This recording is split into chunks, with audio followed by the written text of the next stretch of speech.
Uh, all right, guys, good evening. This is going to be our second meeting because in first meeting we did the question, the case study of SMARTWEAR, which is March 2019. And now today is our second meeting, or I say the first meeting of the answer, because we'll be doing 50% right now, and 50% later on we'll be doing in the next meeting. Let's start and let's do it real quick. Let me read the requirement before the sun goes down. Okay. All right. Just.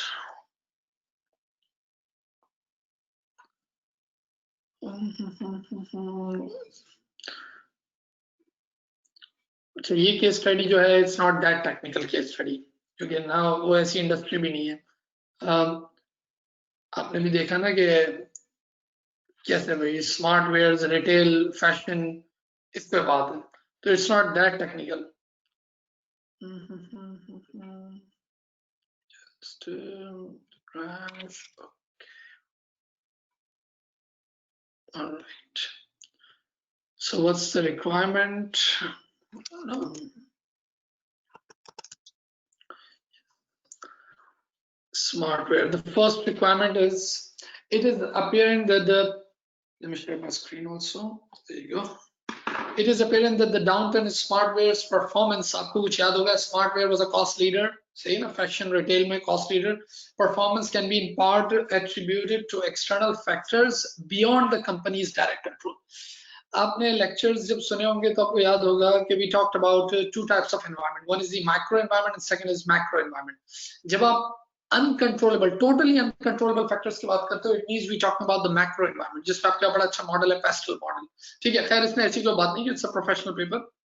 लेकिन देखा कि external factors beyond the company's direct control. An organization is an open system, ये बात हम सब जानते हैं. A recent national newspaper article further confirms that the economic situation in Noria has made trading condition tough for business. Okay, remember last meeting. Therefore, a good understanding of those external environmental factors absolutely negatively affecting the SMARTWEAR business model is essential. ये बात ठीक है. अच्छा, the board of SMARTWEAR wants to fully understand how. Okay, I understand.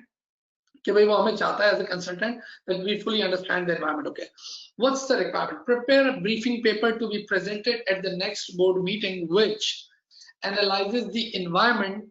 बड़ा सीधा साधा सवाल है. Analyzes the environment यानी you need to apply the model if you want. क्योंकि अगर देखें अगर आप मॉडल ना भी लगाएं that's fine, you'll get complete marks if you're providing the logical information.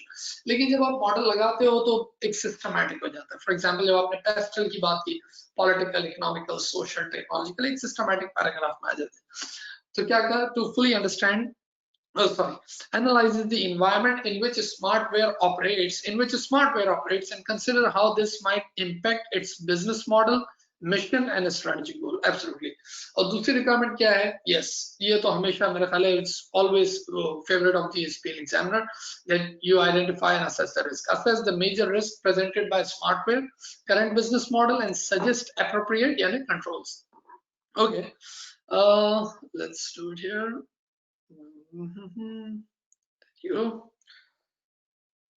Okay, आगे जी हमारा जो सबसे पहला है वो है अंडरस्टैंडिंग एनालाइजिंग द इन्वायरमेंट.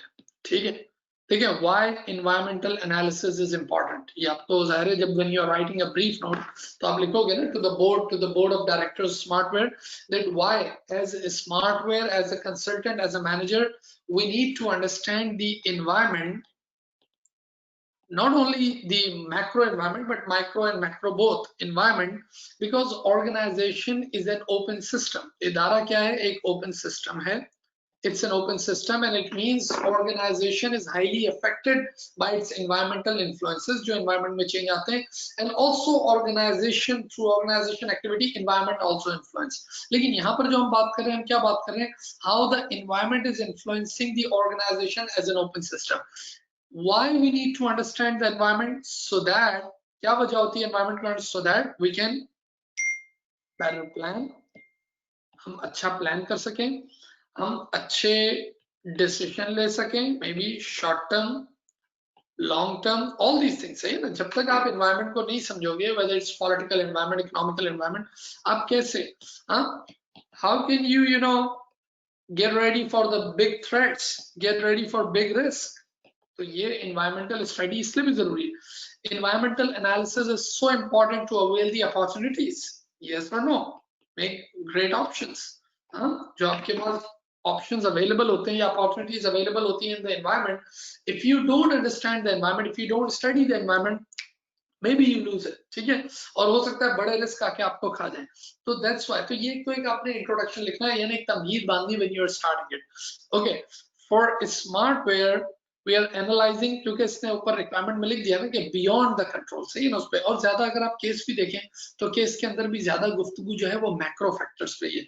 तो let's talk about this macro model which is political, economical, social, and obviously technological, ecological and legal, सही है ना, प्लस E प्लस L। अच्छा, अगर आप देखें तो SMARTWEAR operates in an environment in a country which is नौरिया या नौरिया किस तरह नाम दिया, उसमें सबसे बड़ा मसला ही उसने जो दिया है वो political, right now the political parties जो कहा कि कोल्यूशन गवर्नमेंट। अच्छा, ये एक बड़ा अहम रिस्क हो जाता है for the businesses, existing businesses के लिए भी और the businesses coming in your country, in your state, उसमें आते हुए भी। क्यों? क्योंकि ये नहीं पता भाई, अब एक गवर्नमेंट तो है नहीं, यहाँ तो पता चला कि दो चार पार्टीज के मिलाप है। अब उस कोल्यूशन में प्रॉब्लम ये होता है कि whatever the let's say they said they have the one party has X manifesto, the other has Y manifesto, and due to some short term benefits they have a collusion thing. तो बहुत ज्यादा chances ये होते हैं कि maybe they not going to fulfill the complete term, और वो complete term पूरे नहीं हुए, और उसके बाद बीच में if there is any conflict between the political parties or if there is any political instability, ये वाली term कि पॉलिटिकल इंस्टेबिलिटी जो आएगी जिसकी वजह से क्या होगा, overall business risk go up, ठीक है। अच्छा, एक और चीज इसमें होती है वो क्या है कि the confidence of share holders और आई से द कॉन्फिडेंस ऑफ इन्वेस्टर्स वो डाउन हो जाता है, वो डाउन होता है जितनी पॉलिटिकल अनसर्टेनिटी बढ़ती है, पॉलिटिकल अनस्टेबिलिटी बढ़ती है। व्हाई? देखो, पॉलिटिकल अनस्टेबिलिटी का ताल्लुक फिर लीगल फैक्टर से भी है, क्योंकि ultimately the political parties which are in power actually they are making the laws, they're making the government policies which are ultimately affecting the business. तो ये आपके लीगल फ्रेमवर्क को भी हिट करता है, जिसकी वजह से क्या होता है कि आपकी जो फॉरेन इन्वेस्टर्स हैं वो भी नहीं आते, जो एग्जिस्टिंग इन्वेस्टर्स हैं they also they limit their investment और सम टाइम मे बी दे से गुड बाय, ये जी हमें इस मुल्क में काम ही नहीं करना। यहाँ पर थोड़ा मसला ये हो जाएगा,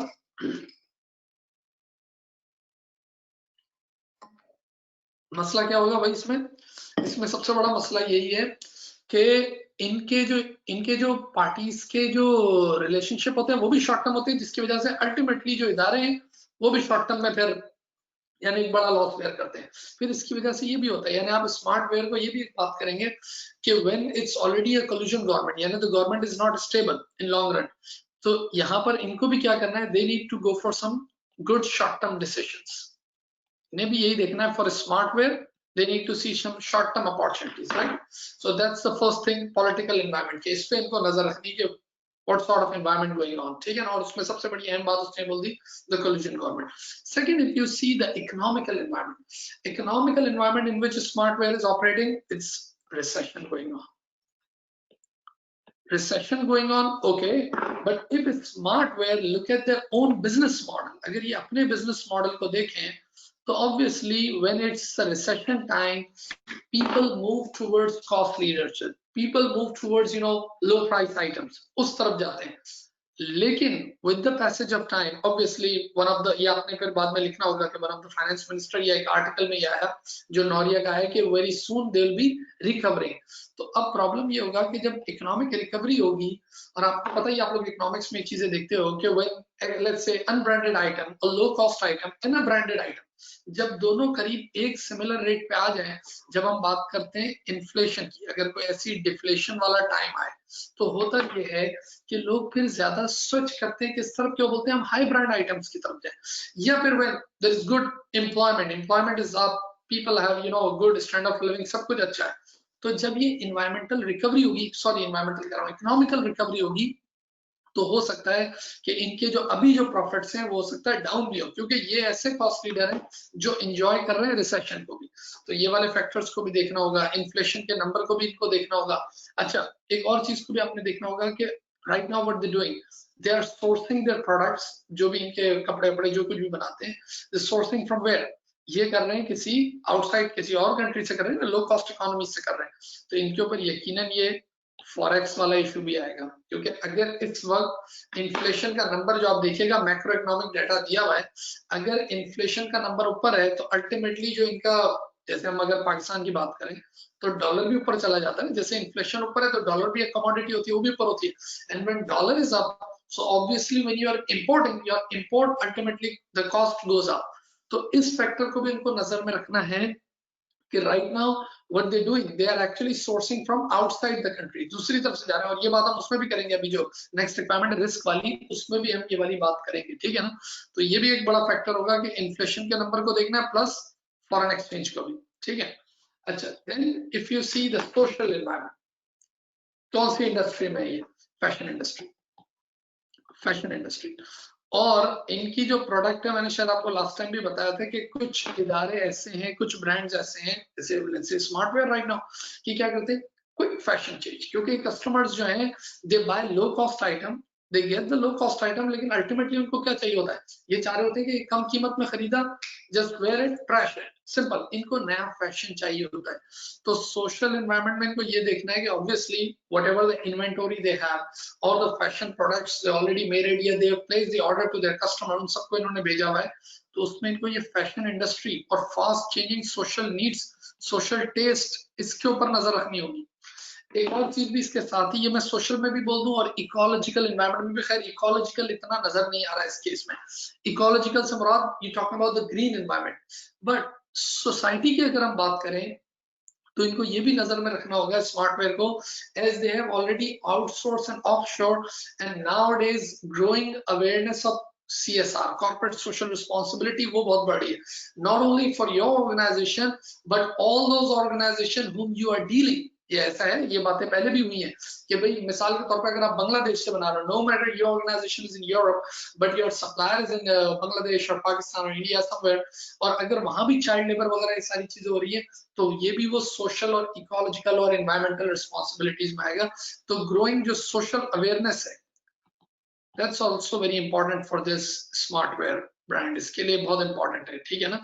फिर एक और चीज है, वो है प्राइस का फैक्टर, लोगों के लिए right now their overall wealth is down, क्योंकि रिसेशन में वो इकोनॉमिकल एनवायरनमेंट में भी है, सोशल में भी है। ट्रेंड, लोगों के ट्रेंड क्या है खरीदारी के, सही है ना, क्या लोग इतना खरीदारी करना पसंद करते हैं, नहीं करते, ये भी तो है ना। आप कुछ ममालिक में देखें, कुछ कंट्रीज में देखें तो क्या होता है, कुछ कंट्रीज में ये भी चक्कर है कि लोग ज्यादा सेविंग की तरफ जाते हैं, जबकि आप कुछ कंट्रीज में देखें जैसे यूरोप वगैरह में, सब तो लोग ज्यादा फैशन पे खर्च करना पसंद करते हैं। फिर एक और बहुत बड़ा अहम इसमें पॉइंट ये भी है, वेरी इंपॉर्टेंट पॉइंट, कि लोग क्या अपने ही मुल्क की चीजें खरीदना पसंद करते हैं और they are happy with outsource and offshore product. मैंने ये बात भी पहले बोली है, यूएस में कि मेड इन चाइना प्रोडक्ट, उससे लोगों को स्पेशली आफ्टर कोविड तो बहुत लोग वेरी डिससेटिस्फाइड कि यार जिस मुल्क ने वायरस बनाया हम उसकी प्रोडक्ट भी लें, तो वो उससे बड़े डिससेटिस्फाइड हैं, and they are ready to pay the premium price for made in US और मेड इन यूरोप प्रोडक्ट। तो ये सारे फैक्टर्स इस सोशल एनवायरनमेंट में देखने होंगे कि what sort of public and people they are dealing, their age and all that, ये सारे फैक्टर भी वो जो एक मैक्रो फैक्टर इन्होंने दिखाए हैं, सही है ना। अच्छा, एक और चीज भी आपने देखी कि जब आप फैशन प्रोडक्ट की बात करते हो, रिटेल, इन सब चीजों की बात करते हो, तो मोस्टली टीनेजर्स, ये जो 20s 30s में ये लोग हैं, दे नॉर्मली स्पेंड इट। जो ओल्ड एज लोग हैं वो तो ज्यादा स्पेंड किस पे करेंगे, वेकेशंस पे कर लेंगे, कोई घर बना के बैठ गए, हाँ जरा ले बैक, या मेडिसिन पे खर्चा कर रहे होंगे, उन्हें अब ये सारे fashion, colours, all these things, it's not their cup of tea, ठीक है। तो ये सारे फैक्टर्स भी देखने सोशल एनवायरनमेंट। अच्छा, ये पेज बन गया, let me go further. technological environment. Absolutely. When you talk about technology, fast changing environment technology, new competitors coming in. Why? Due to e-commerce. Case में उसने लिखा था कि भाई ये ई-कॉमर्स पे इनकी वो तवज्जो नहीं है, जो हम नेक्स्ट मीटिंग में हमारी बात भी रहेगी, जो इनका database management, customer database management, यानी they are not very competitive in terms of e-commerce thing, say ना electronic thing उसमें नहीं है. And due to technological environment, when you look at the technological changes, so due to this e-commerce thing and social media and web presence and app presence and all that, new competitors coming, सही है ना, जिसकी वजह से क्या होता है, threats of new एंट्रेंट वो बढ़ता है. एक और वजह ये होगी कि टेक्नोलॉजिकल एनवायरनमेंट में the board of Smartwear, this technology, ये जो भी है स्मार्टवेयर कंपनी, इनको ये भी एक नजर रखना है कि if the existing competitors, if the existing player, those who are not the competitors, जो आपके कॉम्पिटिटर्स नहीं है right now, they might become your competitor due to e-commerce. For example, Middle East market, Dubai वगैरह की जो market है, उसमें हम कभी उनके कॉम्पिटिटर थे ही नहीं, सही ना, हम कराची में रहते हुए उनके कभी कॉम्पिटिटर थे ही नहीं. But once we start this online smart teaching, हमने बहुत बड़ी मार्केट वहां की ग्रैब कर ली. क्यों भाई? क्योंकि वो क्या सोचते होंगे जो वहां पर फिजिकल कॉलेजेस है कि भाई जो people in, let's say, in Pakistan or somewhere else, they're not our competitor, but now we are direct competitors. हम तो उनके immediate competitors हो गए because of this e-commerce thing. Same case with the smartware के साथ भी यही है कि the existing players, यानी they need to understand it. देखो environmental analysis का मतलब क्या है कि आप environment पे नजर करके कहेंगे okay yes the technological changes are coming up, e-commerce, ये globalization, ये सारी चीजें बहुत ज्यादा, it means the players who are not the competitors of our organization of Smartware right now, but maybe in couple of months or maybe in next future they'll be our competitors. तो ये factors को भी देखना होगा. और अगर आप देखें, मैं यहाँ पर अब थोड़ी सी बात भी कर दूं, ऐड भी करूं, आप इसमें टेक्नोलॉजी को देखें, specially when you talk about selling this ये रिटेल और फैशन प्रोडक्ट्स, तो आप सोशल को भी देखें और टेक्नोलॉजिकल को भी देखें कि the pattern of buying is changed. यहाँ पर आपको एक बहुत अहम टर्म यूज करनी होगी. ऑल्दो ये पेपर तो बना था मार्च 2019 में, लेकिन इस टाइम इसको आप नहीं भूल सकते, कोविड-19 के इशू, कोविड-20 के इशू को आप नहीं भूल सकते. Specially after covid and all that, people are, they were more scared, more, or curious about this going out, especially for the retailers. Health and safety is a major concern. So nowadays the consumer, their practice changed, सही ना, उनकी practice, उनका एक pattern बना दिया. Who made it? Covid, सही ना, उसके बाद लोग बड़े हो गए, उनका पैटर्न, बाइंग बिहेवियर, ये सारी चीजें चेंज हुई है. तो इस फैक्टर को भी देखना है, प्लस आपको ये भी देखना है. अब जैसे ये क्लासेस है, ये मुझे बाय करने हैं, can I buy it online? Yes I can. आप बोलोगे अब आपके चेहरे पे कैसे सूट करेंगे? कोई मुश्किल नहीं है. There are so many apps, you just need to place upload your picture, latest picture upload करें, and then you click on the frame you looking for, जो भी आपको शेड चाहिए आप उस पर क्लिक करें, वो आपके चेहरे पे लगा के खुद दिखाएगा. यानी this app has this functionality. Same case with the paint and all that. उस पे बाकायदा आपकी वेबसाइट पे डिजाइनर्स बैठे हुए, वो आपको बताते हैं, आप सिर्फ पिक्चर खींच के भेजिए कि भाई let's say you want to paint your office, तो आप उसकी पिक्चर खींच के अपलोड करें, वो खुद आपको बताएगा कि इस पे टीवी ऐसा लगेगा, यूं ऐसा होगा, सारी चीजें, ये सब कुछ वो आपको करके देते हैं. इवन पेंट भी बना के दे देते हैं ऐसे मिक्सचर का. आप you just need to upload the colour, या आप कलर एक सिलेक्ट करें, वो खुद आपको बताएगा. लो इन्वेंटोरी के साथ ये सारा काम कर लेंगे. मैं आपको एक और मिसाल दूं, ये जैसे कभी हमें कुछ फर्नीचर या कोई लैंप वगैरह बाय करनी होती है ना, मैं तो खुद इसको यूज करता हूँ. अभी मैं उसकी टर्म भूल गया हूँ कि उस टेक्नोलॉजी को क्या कह रहे हैं. आपने सिर्फ अपने रूम की पिक्चर लेनी है, एंड देन, बल्कि रूम की पिक्चर नहीं लेनी होती, सिर्फ आप कैमरा ऑन करेंगे और वो particular product which you are interested, which you are actually you want to buy it, जैसे लैंप है या कोई फर्नीचर है, कोई भी चीज है, कोई सोफा सेट, वो आपको उसी वक्त दिखाएगा कि how it's gonna look on in your room, in your living place or somewhere, जहाँ भी आपको रखना चाहते हो. तो उसमें कि भाई इतने साइज का है और इस एरिया में ये ऐसा लगेगा, सही है ना. इस तरीके से ये आपको क्लियर दिखा रहा होगा कि भाई इस तरीके से, या फिर लेट्स से इधर आपका टीवी है और इधर आपका सोफा होगा, so how it's gonna look like. तो पता ये चला कि ड्यू टू दिस टेक्नोलॉजिकल जो अपडेट्स हैं, टेक्नोलॉजिकल चेंजेस हैं, it is very very easy to sell it. Consumer का पैटर्न, बाइंग पैटर्न भी ऐसा बन गया, and at the same time आपके पास ये सारे ऑप्शन भी आ गए. यानी पता ये चला कि when you talk about technological changes, the competition and the field is 180 degree changed. सारा माहौल बदल गया when it's about e-marketing and all that. तो ये सारी चीजें आप उसमें दोगे, सही ना. border fight forces को भी आप इसमें लिंक अप कर सकते हो, threat of new entrant, threat of substitute and all that. आपके डिलीवरी, सोर्सिंग, ये सारी चीजें बदलेगी. लोगों के बाकायदा मैं यहाँ पे बताऊं, specially when you talk about this Covid, लोगों के बाइंग पैटर्न्स और हैबिट्स इस तरह बदली हैं. Let me give you an example of home depot. मैं एक साहब के साथ बैठा हुआ था, तो ये मैं आपको एग्जांपल दूं. ये दुनिया का सबसे बड़ा है, इसको दुनिया का सबसे बड़ा कहा जाएगा आफ्टर वॉलमार्ट. लेकिन वॉलमार्ट फूड भी बेचता है, ये फूड नहीं बेचता. ये सारे सिर्फ टूल्स और घर में जो कुछ भी है ना वो सब ये बेचता है, अदर देन फूड. तो इसीलिए इसको वर्ल्ड्स लार्जेस्ट इसलिए कह सकते हो नॉन फूड रिटेलर, सही है ना, कि अदर देन फूड ये सब बेचता है, इसीलिए ये नंबर 1 है. वॉलमार्ट इसलिए नंबर 1 है कि फूड के साथ सब कुछ बेच रहा है. इसमें इन्होंने कहा, मैं इसके एग्जीक्यूटिव से बात हो रही थी, उसने मुझे कहा कि बोला ये कोविड में हमारी company, our growth rate was 3 to 4%, लेकिन in Covid time it should up to 20%, 20-25% हमारा ग्रो कर गया बिजनेस. व्हाई? लोग घरों में बैठे हैं, क्या करें, चीजें खरीदते हैं. अमेरिकन का तो ये सिस्टम है, भी चीजें खरीदेंगे और उसको फिक्स करेंगे. कोई फलाना व्हाइट बोर्ड लिया, चलो उसको फिक्स करते हैं. गैराज में कोई चीज ली, चलो उसको फिक्स करते हैं. तो बोला जो टूल्स हैं, जो इक्विपमेंट्स हैं, उनकी हमारी सेल बढ़ गई एकदम, क्योंकि तो टूल्स ही बेचते हैं. तो लोगों ने अपने घरों में खुद ब खुद कुछ ना कुछ, कभी कोई पेंट कर रहा है, कोई चीज फिक्स कर रहा है, कोई कुछ कर रहा है, कुछ ना कुछ करने के लिए obviously what you want tools. तो वो टूल्स और इक्विपमेंट, उसकी सेल बहुत बढ़ी. तो देखिए लोगों की प्रैक्टिसेस, पैटर्न चेंज हुए हैं due to covid. Alright, let's talk about the risk. जो दूसरी रिक्वायरमेंट है, दूसरी रिक्वायरमेंट में उसने क्या कहा है कि भाई मुझे आप assess the major risk, not only you identified, assess the major risk. और यकीनन वो आपको जो मार्क्स दिए उसने वो इवैल्यूएशन के दिए. Current business model and suggest appropriate mitigating actions to manage these risk. Alright, क्या रिस्क नजर आते हैं आपको स्मार्टवेयर को? Already read the question. Smartwear क्या रिस्क नजर आते हैं? मुझे एक बहुत बड़ा रिस्क नजर आता है by looking at the economy, इनके जो इकोनॉमिकल फैक्टर्स को देखते हुए. Forex risk is a very big risk for them. क्योंकि if the economical factors are up and down, तो ultimately वो हिट किसको करेगा? not only the demand, उसको तो ये हिट करेगा, डिमांड को तो हिट कर ही रहा है, सही है ना. although they are cost leader, तो they enjoy it.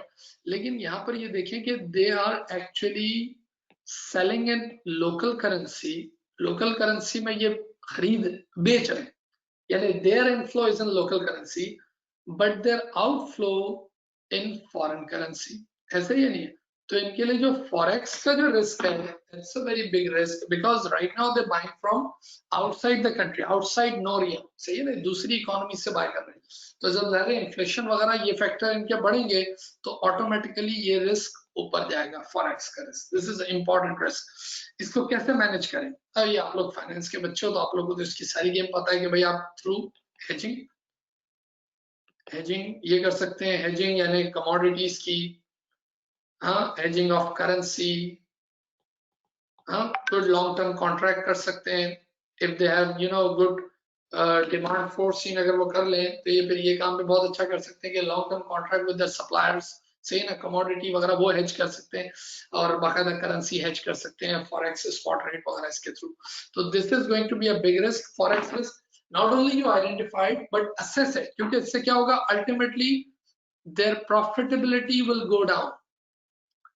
If they're buying at higher prices and they can increase their selling prices, क्योंकि ज़ाहिर है वो उसको मैनेज तो नहीं कर पाए, तो क्या होगा, ultimately profitability will go down, shareholder confidence वो गिरेगा, share price will go down. सही है ना, ये सारे factors खड़े हो जाएंगे due to this one risk, forex risk, and they cannot avoid it. ये वो रिस्क है, क्यों? क्योंकि इनका तो पूरा सेटअप ही पीछे से चल रहा है. अच्छा, दूसरा जो अहम आपको रिस्क नजर आता है वो कौन सा रिस्क नजर आता है?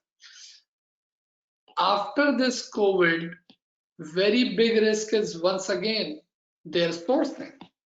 इनकी जो सोर्सिंग है वो क्या है? आउटसाइड कंट्रीज है. तो क्या मतलब है? तो बॉर्डर्स, ड्यू टू दिस कोविड-19 the borders are close, import export इस सब चीजों पे बैन लगे. क्या होगा? अल्टीमेटली आपकी जो ड्यूटीज हैं वो ऊपर गई, योर प्राइसेस, जो आपकी प्राइसेस हैं दैट विल गो अप। मैं भी आपको लेटेस्ट बता दूं, यूएस की बात बता दूं, ओशन फ्रेट्स बहुत ऊपर गए, जिसकी वजह से जो products which are coming in US उसकी प्राइसेस बहुत ऊपर गई। यानी it's not only about import duties and all that, बाकायदा सिर्फ वो जो आने जाने में जो ओशन फ्रेट है उसकी प्राइसेस इतनी बढ़ी कि जिसकी वजह से क्या हो, फिर दिस सो मच बैकलॉग, जो पुराना बैकलॉग है ड्यू टू कोविड, वो भी तो एक बहुत बड़ा प्रॉब्लम है कि कितने अरसे से जो डिमांड, यहाँ इतने लोगों ने ऑर्डर प्लेस किए हुए थे, अब क्या करें, वो सारे ऑर्डर वो भी पीछे बैकलॉग में फंसे रहे। तो ये बहुत सारे फैक्टर्स हैं देखने वाले।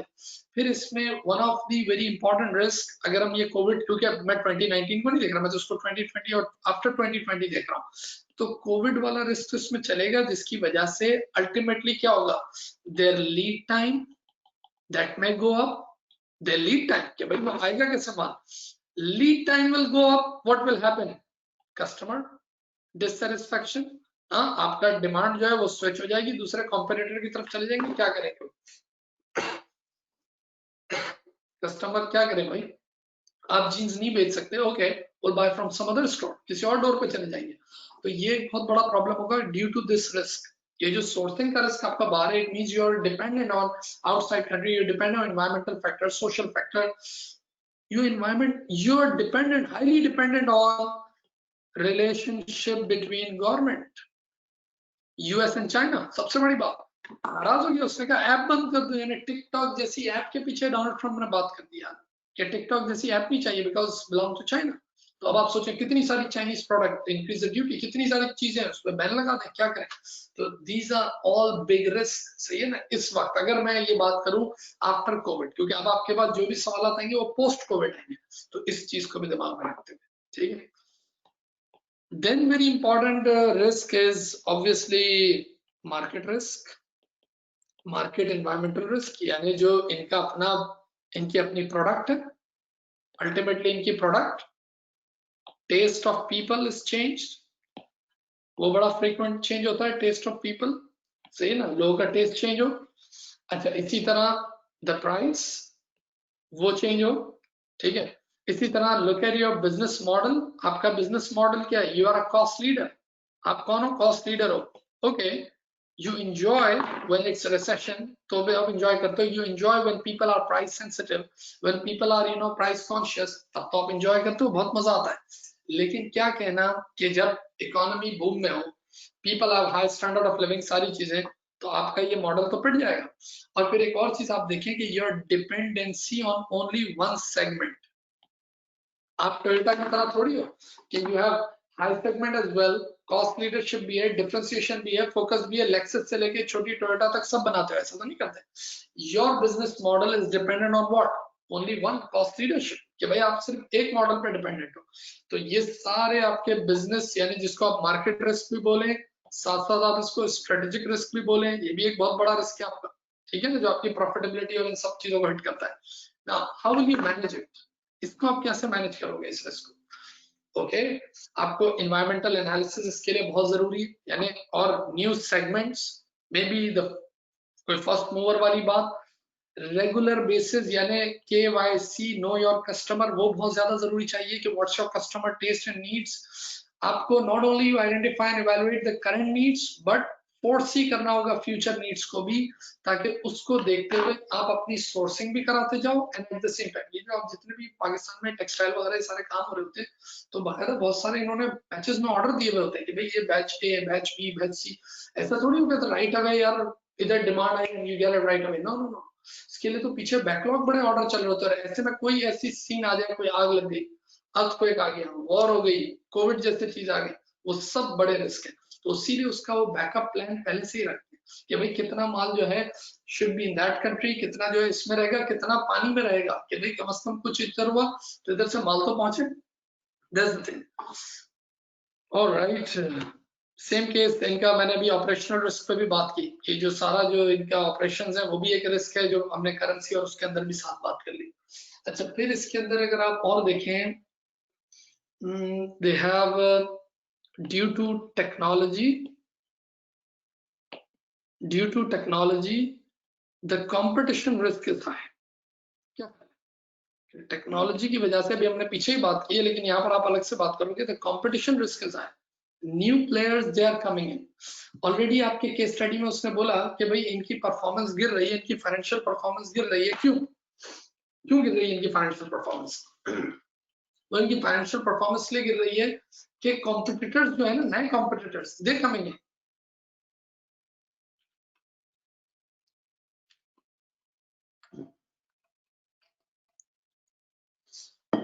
इनके जो नए कॉम्पिटिटर्स हैं वो आ रहे हैं, और टेक्नोलॉजी जो है ना वो उसके लिए क्या बनती है, एक कैटलिस्ट का काम करती है। यस और नो? टेक्नोलॉजी नए कॉम्पिटिटर्स को और लेके आती है। What to do? KYC. Not only you look at your customer, but you look at your competitor as well. Huh? Try to differentiate. इस तरीके से आप मिटिगेट करोगे। ये मत भूलना, कुछ बच्चे सिर्फ रिस्क लिख के आ जाते हैं और वो उसको मिटिगेट करना भूल गए। Try to differentiate. Try to reduce the cost. Increasing the value. ये सारी चीजों पे बात होगी। How value? Maybe bringing new products, bringing products right on time, getting in new segments. नए सेगमेंट में अगर चलेगा कि मिसाल के तौर पर 20 to 30 इयर्स के एज में, तो आप 30 to 40 भी चले जाएं। अगर सिर्फ कैजुअल तक थे तो स्मार्ट कैजुअल पे भी चले जाएं, सही है ना? सर्दियों के कपड़ों में भी चले जाएं। You can enter in new segment, बहुत सारे नए सेगमेंट में एंटर हो सकते हैं, तो वहां पर you can have a good competitive advantage, और maybe you don't allow your competitor to come in, सही है ना? हो सकता है आप इसमें ये भी कुछ ऐसी अपॉर्चुनिटीज भी देखो कि जो एक्विजिशन टारगेट बन रहा है, ठीक है ना? इसी तरह आप इसमें ग्रोथ की भी पॉइंट रख सकते हो कि maybe you can go for international growth which SMARTWEAR is doing. SMARTWEAR तो यही कर रहा है ना कि वो दूसरे कई मुल्कों में भी एंटर हुआ, forgot the name, वो जो दूसरे नाम थे, ठीक है? तो ये ऐसे, अच्छा there could be many more risk और भी हो सकते हैं, जैसे मैंने कहा सप्लाई चेन का रिस्क है, वो बड़ा इंपॉर्टेंट है इनके लिए। रिस्क फॉरेन एक्सचेंज रिस्क, क्योंकि बाहर से माल मंगाते हैं, पूरा डिपेंडेंट है, ठीक है? जिस इकोनॉमी में ऑपरेट कर रहे हैं उसका रिस्क, ऑपरेशंस इनके वो risk, strategic risk due to their business model, share holders की तरफ से वैसे ही प्रेशर चल रहा है, ये वो सारे रिस्क हैं। Not only you identify and assess the risk, but at the same time, यानी असेसमेंट से मुराद ये होगा कि आपको बताना होगा कि इसका इम्पैक्ट क्या है। एक तो हम लिख देते हैं नंबर 1 फॉरेक्स रिस्क में, how it's gonna affect it, competition अगर बढ़ेगा किस तरह आपको हिट करेगा, हाँ? आपके शेयर होल्डर्स मूव करेंगे, आपके स्टेक होल्डर मूव करेंगे, कस्टमर मूव करेंगे, ये फैक्टर्स पर बात करनी होगी। अल्टीमेटली जो आपके एग्जिस्टिंग इंस्टीट्यूशनल इन्वेस्टर्स हैं, they will say goodbye, वो डिमोटिवेट होके, वैसे ही वो ऑलरेडी डिमोटिवेटेड, वो इधर उधर मूव करेंगे। ये बहुत सारे फैक्टर्स आपने देखने होंगे when you talking about the risk, सही ना? असेस करना। मैंने कहा ये एक ऐसा टॉपिक है रिस्क, एवरी टाइम 2018, 2019, 2020 जितने पेपर्स आप उठा के देखें, every time you see this risk and controls. अच्छा जी, उसके बाद जो आपकी रिक्वायरमेंट है, ये भी एग्जामिनर की बड़ी फेवरेट रिक्वायरमेंट है, मैं देख रहा था कि ये जो मूव कर रहे हैं कि analyze the company's strategic position in the Southland market to determine why SMARTWEAR appears to be performing so well in this particular country compared to Noria. दो मुल्कों में जब कंपैरिजन कराना होता है कौन सा model, although your examiner because your professional paper, तो वो आपको कह नहीं रहा कि जी मुझे बताओ कि मैं तुम्हें कोई मॉडल बताऊं, तुम खुद सोचो। लेकिन आपको पता होगा, अगर आपने लेक्चर सुने सही तरह, तो आपको ये मॉडल पता होगा कि it is not Porter 5 forces, it's the Porter's diamond when you talk about nation competitiveness, सही है ना? अगर आप ऊपर भी देखें तो क्या लिखा, the board is becoming aware that Noria may not be the suitable country right now, it was 15 years ago, it was good, अच्छा, to operate successfully. The financial performance of SMARTWEAR in Southland is significantly better than that being achieved in the more established homeland of Noria or its other European market like Centrum. So the board has asked you to help them understand why it is the case. सीधी बात है, आपसे पूछ रहा है कि क्यों, why this country is better, why not this one, ठीक है? To help with this task, you have gathered summarized information in the country of Southland, where SMARTWEAR operates first retail outlet 6 years ago. Okay. Together with comparative data for Noria and the neighboring country of Centrum, the company now has over 30 retail outlets. जहाँ 6 खोले थे वहाँ 30 हो गए. Okay, where the economy is booming, and the Southland generates the most of SMARTWEAR's revenue as the national market. Okay, तो आपसे सबसे पहली बात तो इसने यही पूछ रहा है कि why this and why not that? Okay, it's your choice if you want. मैंने अभी आपसे कहा अगर आप मॉडल लगाना चाहते हैं तो फिर कोई ऐसा चलता फिरता मॉडल नहीं लगेगा, फिर लगेगा डायमंड मॉडल। और अगर आप वैसे जनरल पैराग्राफ नरेटिव फॉर्म में बात करना चाहते हैं तो उसमें भी कोई बुराई नहीं है। तो अगर आप देखें तो वाई नॉर या ने एक की आपको बुराई करनी होगी और दूसरे की अच्छाई करनी होगी, यही बात है ना। तो अगर आप देखेंगे तो आपके पास सबसे रेलिवेंट जो इसमें डाटा है, इसमें जो वेरी रेलिवेंट डाटा जो आगे इन्होंने दिया हुआ है, जिसमें कंट्रीज का कंपैरिजन इन्होंने दिखा दिया है, हाँ it's already given in the question. तो उसमें आपको देखना होगा कि भाई जो सबसे फेवरेबल फैक्टर नजर आ रहा है वो है the people, the working population जो उसने दिया। सबसे पहले ये देखना होगा कि आपकी look at your product, you are talking about the retail, you are talking about the fashion and all that. उसके लिए people have to have not only a good age, एक एज भी हो, पॉपुलेशन भी अच्छी हो, फिर वो एक क्लास पॉपुलेशन हो जो इस चीज को बाय करना पसंद करती हो। तो अगर आप देखेंगे तो वो आपको कंट्रीज का जो उसने दिया है ना, मैं अब इस तरफ जाना नहीं चाह रहा हूँ, लास्ट टाइम जब हमने क्वेश्चन रीड किया तो हमने देखा था। तो उस डेटा को सबसे अहम डेटा आपके लिए वो होगा रेलिवेंट डेटा, ये जिसमें आपने देखना होगा कि वर्किंग पॉपुलेशन, उनकी एज, ये एक बहुत बड़ा फेवरेबल फैक्टर होगा। And not only it's a favourable factor as पर Porter diamond, talk about the demand also, demand in homeland, ये वाला फैक्टर भी होगा कि भाई ये एक फेवरेबल फैक्टर तो है, there government and there economy and everything, लेकिन साथ साथ जो people, their working population and their age, it also creates a demand, सही है ना। अच्छा, जितनी डिमांड होमलैंड में क्रिएट होगी ultimately the market will become more competitive, ये बात हम लेक्चर में कर चुके हैं। The market will become more innovative, जितना कंपटीशन बढ़ेगा, देखो जितनी डिमांड बढ़ेगी in the homeland, it means people, the more people will invest, foreign investment भी आएगी, सब कुछ होगा, मोर कंपटीशन विल गो। जितना कंपटीशन होगा अल्टीमेटली कोई डिफरेंशिएटर बनेगा, कोई कॉस्ट लीडर बनेगा, कोई कुछ, more innovation plus a sustainability in the industry. ये पूरा पैराग्राफ आप इस पे लिखोगे कि भाई स्मार्टवेयर को सारा बेनिफिट होता है इस मुल्क में जाने से। टोटल सस्टेनेबिलिटी क्यों आती है? क्योंकि लोग उधर बायर्स हैं, ठीक है। अच्छा, फिर एक और बहुत बड़ा फेवरेबल फैक्टर है, वो है इकोनॉमी, बूमिंग इकोनॉमी, कि भाई इकोनॉमी का सस्टेनेबल होना और इकोनॉमी का ऊपर जाना, ये भी बहुत जरूरी है when you talk about this all this product Smartwear and all that. एक और बड़ा अहम फैक्टर इसमें ये होगा, उसी चार्ट के अंदर जिसमें आप देखेंगे उसमें दिया हुआ है सपोर्टिंग इंडस्ट्रीज, यानी what are the good industries they have, कि नोरिया में कौन सी इसमें। तो आप देखेंगे रिटेल इंडस्ट्री को सपोर्ट करने के लिए जिस मुल्क की ये बात कर रहा है उसकी finance industry, finance industry, why consumer financing, भाई जितने जेब में क्रेडिट कार्ड होंगे, जितने लोन लिए हुए होंगे, उतना ही अच्छा है ना उनके लिए। तो भाई जितना क्रेडिट कार्ड चलता हो, अब पता चले जी एक क्रेडिट कार्ड बनाने के लिए आप दैट मच खाना पूरी, nobody is gonna buy and you're ultimately purchasing power go down।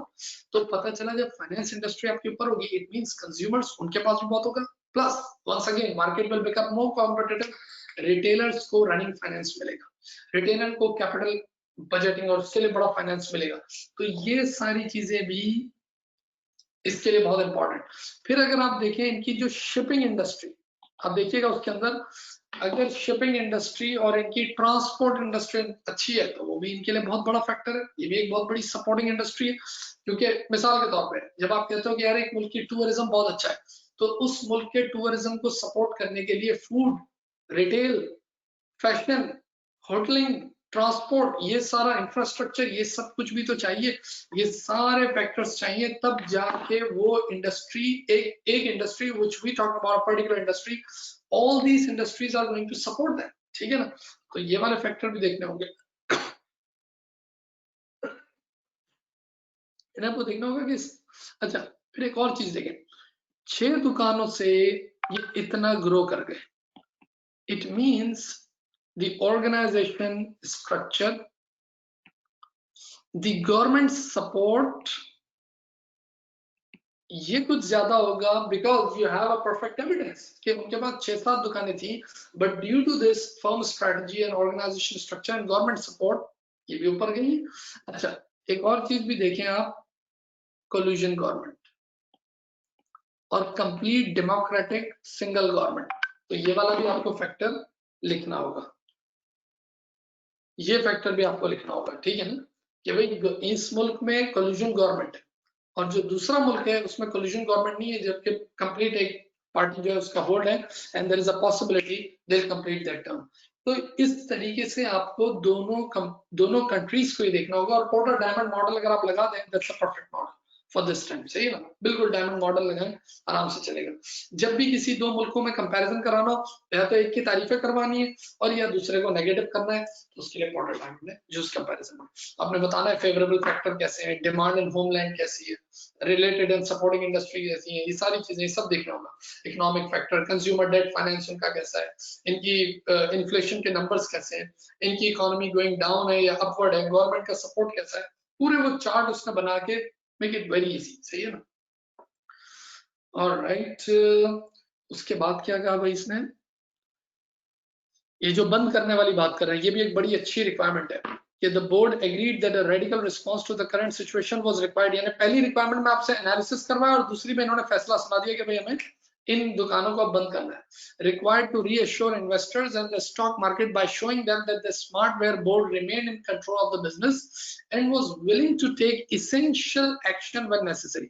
The board decided that the company needed to rationalize its operation by closing 20 worst performing retail outlets in Noria, उधर से 20 बंद होंगे। Complete withdrawal कर रहे हैं कहाँ से, from Centrum, where Smartware's 15 retail outlets, यानी total 35, और जहाँ पर heavy losses और ये सब हो रहे थे। आपसे क्या पूछा है? Evaluate the strategic and ethical, बहुत ज्यादा ख्याल रखिएगा, दोनों एंगल से बात करनी। एक बात करनी है जो हम बिल्कुल कमर्शियल बात करते हैं, और एक बात हम करेंगे इखलाकी तौर पे, एथिकल। सही।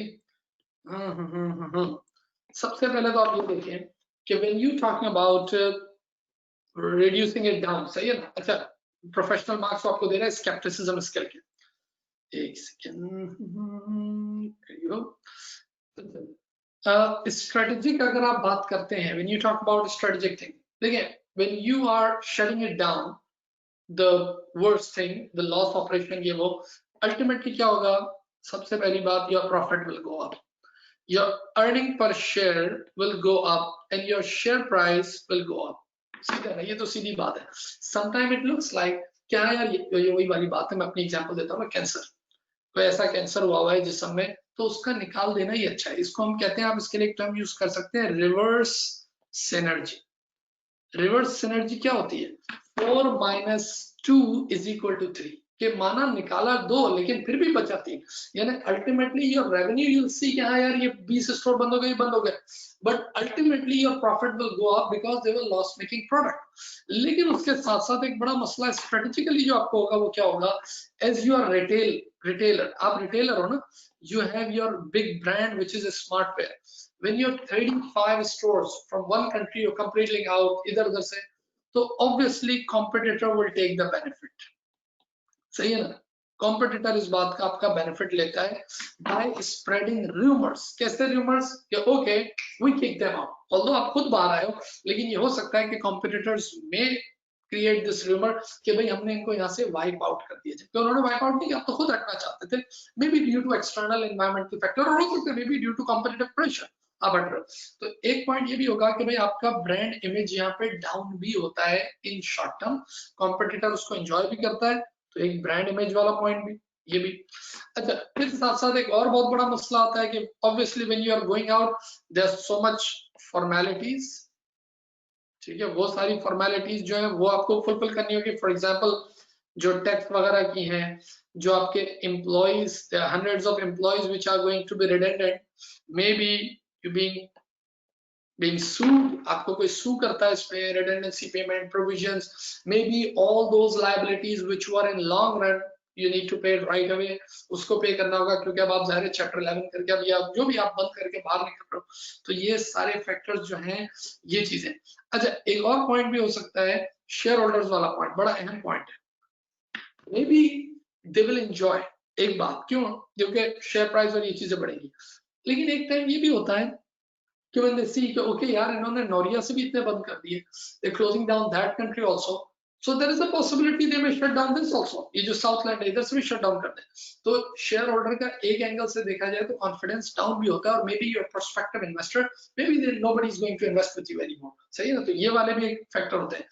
एग्जिस्टिंग एम्प्लॉइज मे डीमोटिवेट, ये भी एक बहुत बड़ा फैक्टर है. Maybe at senior level और एट बोर्ड लेवल कि जो बंदे चले गए वो तो चले गए, वो तो भाई फारिग ही हो गए ना, because you shutting the doors. लेकिन जो मौजूद है वो हो सकता है डीमोटिवेट हो जाए कि यार हो सकता है हमारी भी कल बारी आ जाए तो बंद करने के मोड में, फुल गोइंग डाउन, और ई कॉमर्स और ऑनलाइन और ये सब तो बहुत चल रहा है, कंपटीशन वैसे ही तेज है. तो ये वाला फैक्टर भी आपको देखना होगा.